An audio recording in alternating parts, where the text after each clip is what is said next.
వరంగల్ లోక్సభ ఉప ఎన్నిక వ్యవహారం కాంగ్రెస్ లో తీవ్ర చర్చనీయాంశమైంది.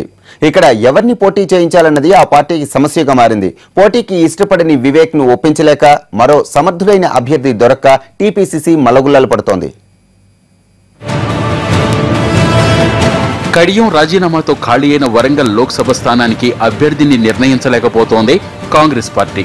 మొన్నటి ఎన్నికల్లో పోటీ చేసి ఓడిపోయిన మాజీ ఎంపీ రాజయ్యను పోటీ చేయించాలని ఒక వర్గం కోరుతుంటే వేరే వాళ్లకు అవకాశం ఇవ్వాలంటోంది మరో వర్గం.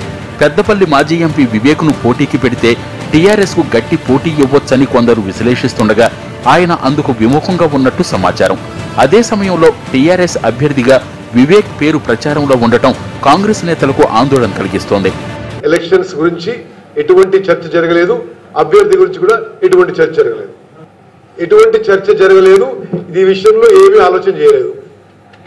రాహుల్ టూర్ వరంగల్ ఎన్నికల గురించి చర్చించేందుకు గాంధీభవన్ లో జరిగిన టీపీసీసీ సమావేశం ఉప ఎన్నికల ప్రస్తావన లేకుండానే ముగిసిందట. కానీ ఈ భేటీకి వరంగల్ మాజీ ఎంపీ రాజయ్య కూడా రావటం చర్చ జరిగే ఉంటుందన్న అనుమానాలకు తావిస్తోంది. కానీ కాంగ్రెస్ నేతలు కాదంటున్నారు. రాజయ్య వరంగల్ సీటు తనకే కావాలంటున్నారు. రిజర్వ్ సీట్లపై ఇలాంటి ప్రచారం సహజమని, అయినా తనకు సీటిచ్చేది పీసీసీ కాదని సోనియమ్మ అంటూ పంచి విసిరారు రాజయ్య.